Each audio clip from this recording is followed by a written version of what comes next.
Good morning, students. In last class we seen Raman effect,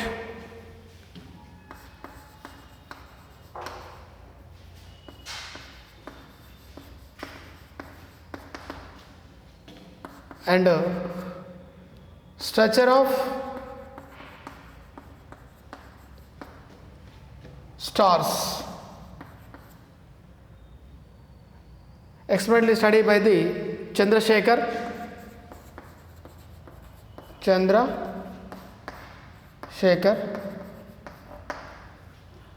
మరి ఈ study the structure of stars and evolution of stars, evolutions of stars.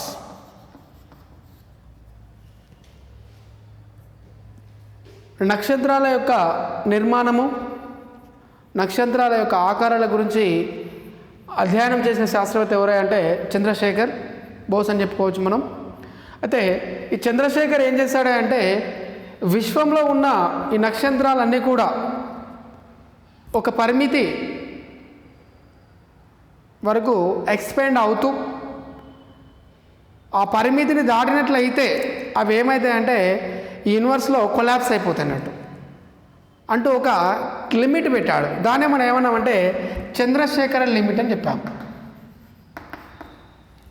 ఏమన్నా మనం Chandrasekhar limit అంటే ఇదేంటి, any star become large. How much large అంటే certain limit. ఆ లిమిటే ఏంటిదే అంటే 1.5 times of solar mass.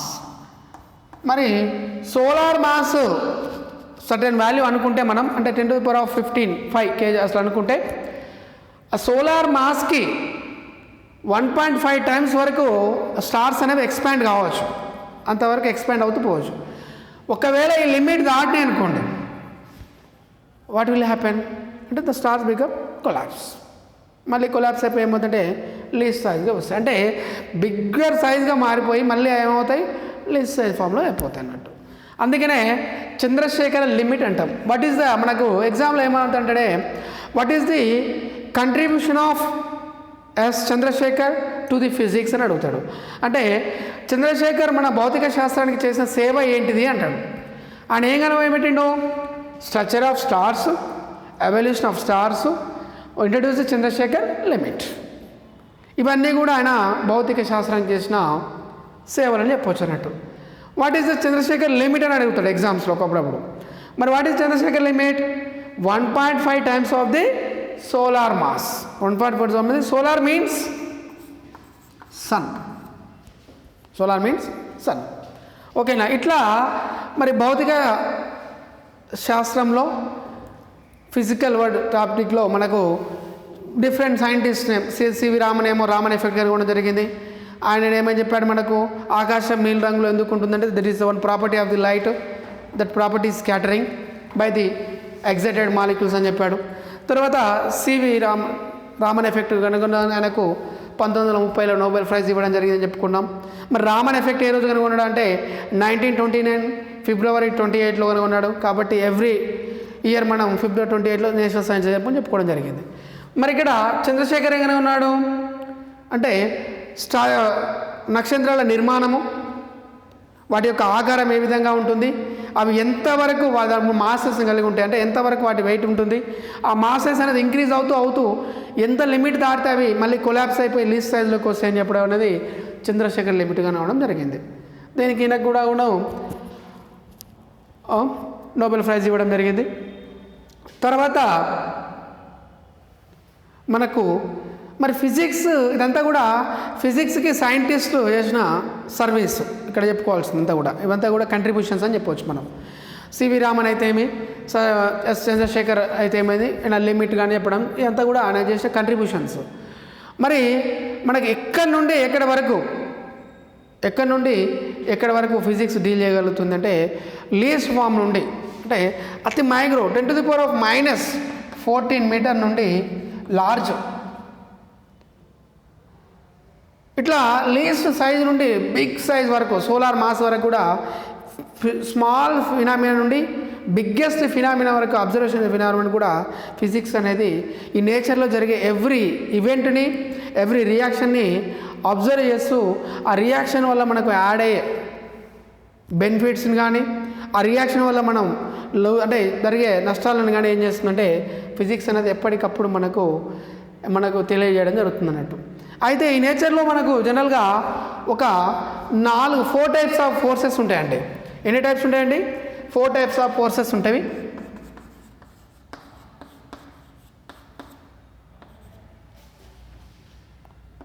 Forces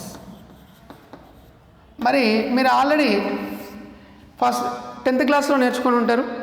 what is force అంటే according to Newton second law, according to Newton second law. What is Newton's second law? What is the Newton's second law? We well know F is equal to ma. This indicates the force. In generally we write F is equal to dp by dt. F is equal to dp by dt. What is P? P is a momentum.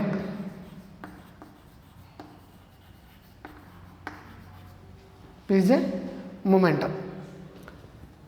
What is M? Mass. What is A? Acceleration.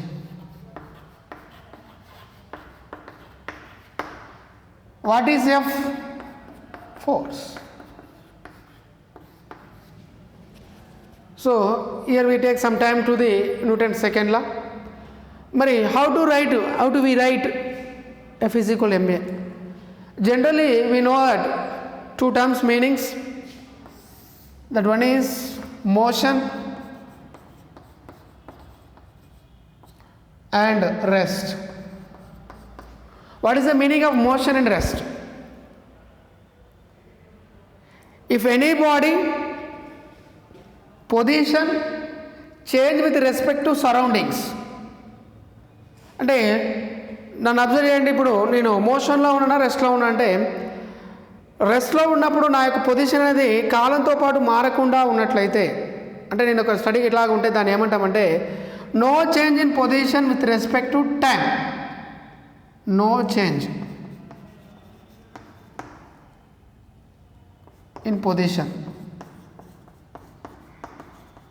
with respect to time. The body is said to be rest. The change in position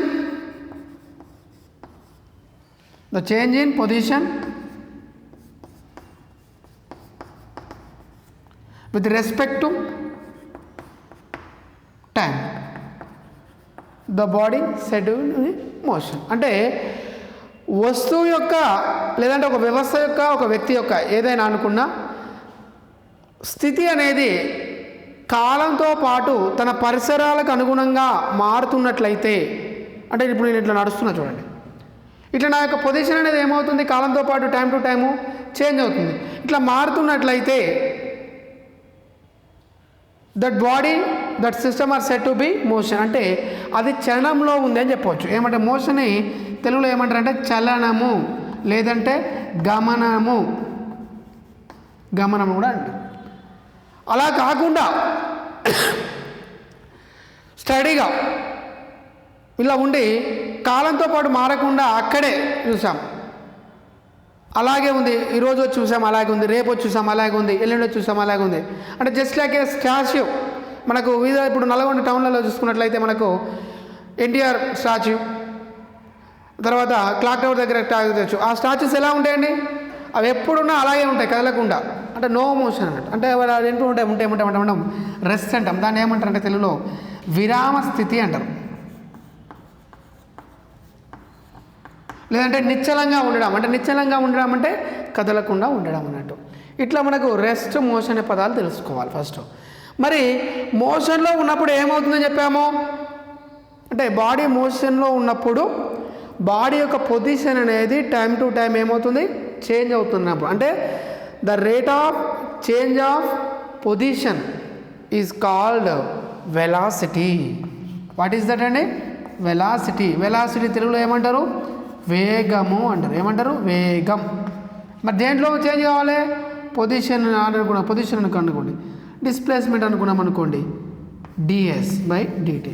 so దీనికి సంబంధించిన కొన్ని అంశాలను, అంటే velocity అంటే ఏంటిది, distance అంటే ఏంటిది, displacement ఏంటిది, తర్వాత ఈ న్యూటన్ సెకండ్ లాకి సంబంధించిన కొన్ని ప్రాథమిక అంటే ఫండమెంటల్స్ మనం నేర్చుకుంటే నెక్స్ట్ చాప్టర్లో మనకి ఉపయోగపడతాయి. కాబట్టి మనం నెక్స్ట్ చాప్టర్లో వీటిని డిస్కస్ చేద్దాం. We meet in next class.